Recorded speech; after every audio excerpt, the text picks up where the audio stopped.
First of all, I'd like to start off by introducing somebody who was in Ohio. I think it was about 2.5 years ago when I first called him, and as I always joke to Donald, you know, that first phone call everybody makes is about an hour to an hour and a half. He said sometimes it's longer. But Donald actually has saved people's lives. There are people who are about ready to commit suicide when they called him. So we also see the work that Donald does and the hotline, in essence, as also functioning as a suicide hotline. So without further ado, I'd like to introduce my friend Donald Spider-Man Tenn. Very much, Bob. Those are very kind words. And I want to say something about Bob, first of all, before I get started. Bob has been my right-hand man for the last 2 years, and none of this would be possible without Bob. Bob, when I first met Bob, he was the first guy that I worked with that provided flyers for a rally. If you can imagine that. I've always had to provide all the flyers, everything. Bob showed up with flyers. I couldn't believe it. So thank you very much, Bob. Again, this would not be possible without Bob. None of this would be possible. Bob did a fabulous job getting us set up. Thank you very much, Bob.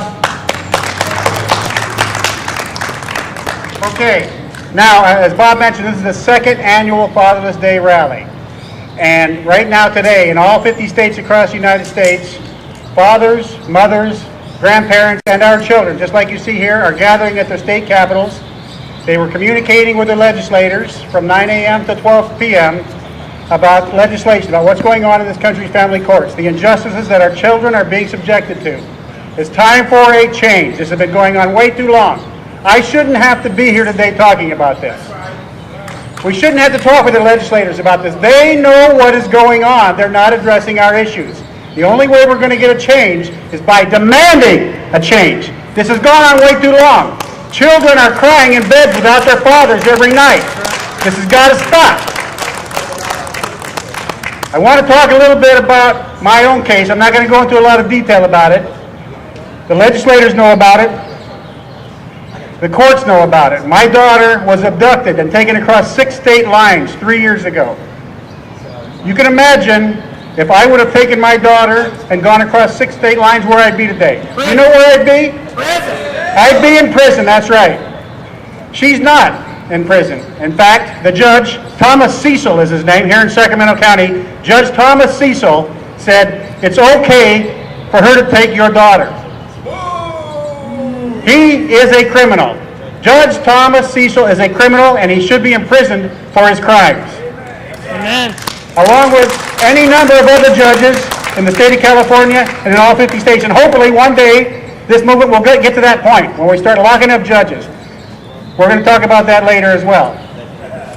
Anyway, I haven't seen my daughter in that time frame, and that's why I'm here today. That's why I'm doing what I do every day all around the country, and that's, I'm sure, why we're all here. We don't see our children at all.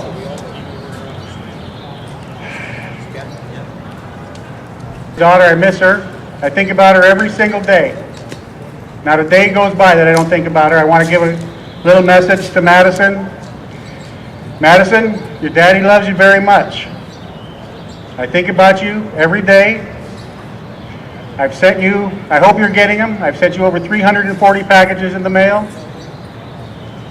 And everything that I do every day is for you, so that one day your daddy can see you. I miss having your arms around my neck. I miss holding you in my lap. And we're going to get a change, and Daddy's going to see you again. Okay, honey?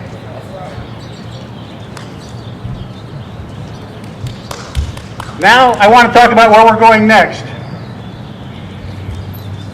This obviously is not going to end here today. I want to hear everybody's stories. I want you to come up and tell as much of your story as you can in the limited time that we have. I want you to send me emails. I left my business cards up there on the table.